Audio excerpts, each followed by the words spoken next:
Next up at UFC Vegas 103, we got Cody Brundage taking on Julian Marquez in the co-main event of the evening. Cody Brundage 10-6 in his career, 2-1 in his last 5. He's coming off the no contest over Abdul Razak Al Hassan, taking on Julian Marquez, 9-5 in his career, relatively inactive, is coming off a couple knockout losses in a row. Cody Brundage, heavy-handed kill or be killed wrestler. He has no problem coming forward, bombing away, and then working in a takedown. He does have a pretty high-level wrestling background. He brings that into the cage. He's averaging almost 3 takedowns per fight, but he even, what the hell am I reading right here? 3 takedowns per fight, but even dominant wrestling, there it is, and big power cannot always keep himself. The IQ has been questioned in the past. When he came out there, I picked him, I bet on him. I said he was going to smoke SD Dumas in the first minute of that fight. He was going to smoke SD Dumas, and then things got a little away from him. He is coming off that no contest with Abdul Razak Al Hassan, where a sub-1 minute foul changed the entire dynamic of that fight. He's taking on Julian Marquez. Julian Marquez, pretty well-rounded guy. He's incredibly tough. He does fade later in fights, though. All 9 wins are by stoppage. They're all a mixed bag of knockouts and submissions. He doesn't typically work for a takedown, but he can find some submissions. He'll snatch him up in scrambles, and he's pretty opportunistic with that. He has very dangerous everywhere, but he is coming off back-to-back knockout losses and a full year away. His most recent loss was a 22nd knockout to Zachary Reese. And I know the public sentiment is like, there's always something up with the Cody Brundage fight. And there have been a couple of fights where just wild circumstances. But the reality is he shows up, he bombs away, puts on a show, and it works or it doesn't. But he's got power in his hands. He's got high-level wrestling. One of the most impressive things Cody Brundage ever did was Bo Nickel was about to take him down, and Cody Brundage just underhooks him and launches him off, and he slams into the cage. Fight should stop. Wasn't afraid at all. If you watch that back, I think Bo he hit his head and they should have. I think he was. I think fight should have been stopped. And that was wildly impressive when he did that.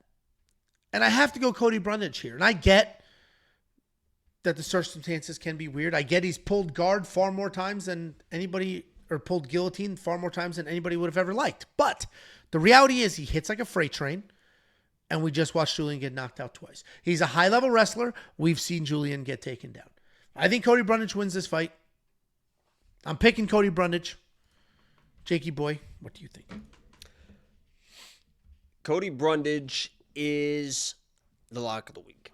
Cody Brundage is, at this point, I consider him a friend of mine. I talk to Cody Brundage very often about other stuff, about fights, about this or whatever. So this is a little bit of a biased pick. But at the same time, I'm telling you guys, when I made that lock of the week video, obviously I was going to pick him regardless, right? I don't care who he's fighting. I picked him against Bo Nickel. I really thought that and you saw he had a few moments in that. I mean, he threw a big right hand that landed.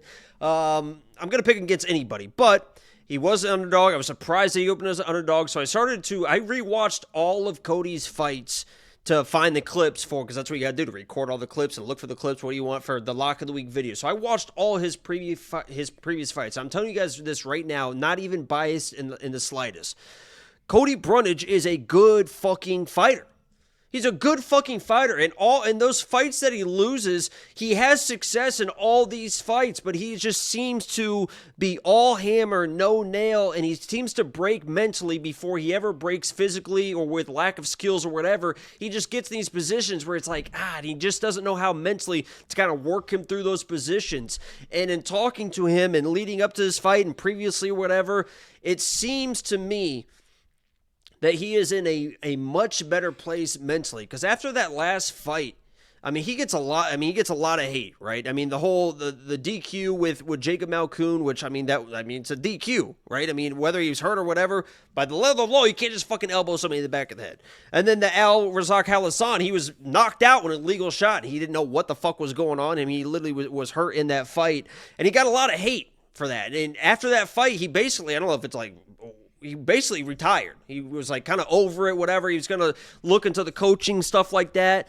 And I think in that absence, he realized, and this is just me, I haven't talked to him about this, whatever. This is just me from the outside perspective. I think he refound his love for the sport. And he no longer approaches the sport as I have to do this, like I have to go train, now I have to go fight. I think he looks at it now as like, I get to do this, right? And I think there's a little bit of a maturity that has happened in Cody, in my talking to him, whatever, in the last few months, where he is really finding his joy again in this sport. And I think a motivated Cody Brundage that's there mentally and having fun in the octagon again is a fucking dangerous dude. We know this guy hits like a truck. He's taking pretty much anybody down. He was rolling through with, Bo fucking Nickel. He was dropping fucking Hidalgo, who we just saw go 15 minutes with a fire. I mean, this guy's got crazy power in his hands. He can wrestle. He can grapple. He spent that time. He was winning grappling tournaments. I think he's a purple belt now, whatever it is.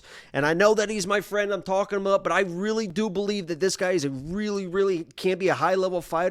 And he's going to show it off against Julian Marquez, who is a former training partner of Cody. I think they were at Kansas City together. Then they were at Factory X. I know they were at Factory X together, so he's training with this guy. And honestly, for the mental aspect for Cody, to where there's a lot of unknowns when you fight somebody, I think the familiarity of the opponent with Julian Marquez is going to help him even more mentally. He's been there and done that in all positions with this guy. He's been with this guy. He's trained with this guy. He's confident. When I talk to him about this fight, he's ready to show who he really is. I think he's going to do that in this fight. People are going to wonder, why is this the co-main? Why is this the whatever? I think you're going to find out why they wanted this as a co-main. I can't believe Cody Brundage is the dog. That's why he's my lock of the week. Julian Marquez he can't, if you want to break it down technically, he can't strike at range. Cody Brundage is great with that quick jab when he throws it. I think he's going to take his time and find that big shot and knock out Julian Marquez. So he's my lock of the week. Unless he gets in a brawl with Julian, if he just stays clean as mean, I think he's going to smoke this guy. Yeah, I agree. And you said people may say, why is this the co-main? It's because it's an exciting ass fight. I mean, that's why every fight Cody Brundage is in is exciting. Julian Marquez, every fight he's in, also exciting. Win or lose, both these guys are exciting. So that's why Julian Marquez is a former lock. He was the only one on this card that was a former lock of the week loser. I had him against Power Bar, and then he got smoked. Didn't work. Well, he looked great in the first round. I'll tell you that. Yeah, and then he got finished. Another failed lock of the week. If you do want to play some DraftKings fantasy here, I do think Cody Brundage is a good play. I mean, he comes in hot. Takedowns, bombing. We just watched Julian get knocked out twice. A little more control out of him. Either way, $7,700 in DraftKings fantasy for somebody who has as many finishes as he has and the abilities he has, I think makes a ton of sense. Julian Marquez at $8,500. Listen, years ago, when he was a little more involved, a little more active, was in a couple of those wars, just finding ways to win, it made more sense then. But now with the inactivity, he hasn't won a fight in a few years, getting knocked out, it feels very much like, hey, I'm just here.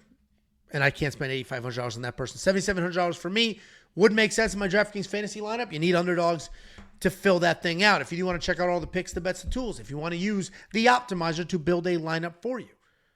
Unlock all of it now. WeWantPicks.com. Click Become a Member. At the top, I'll be at the $10. fight. I will be at the fight cheering him on. And hopefully, he already talked about afterwards. Hopefully, if we get the job done, I think we're going to meet up for a beer or two. So be able to hang out with him after the fights. It should be fun. But I can't wait to be there. And not the couch, though. Fuck. There you go.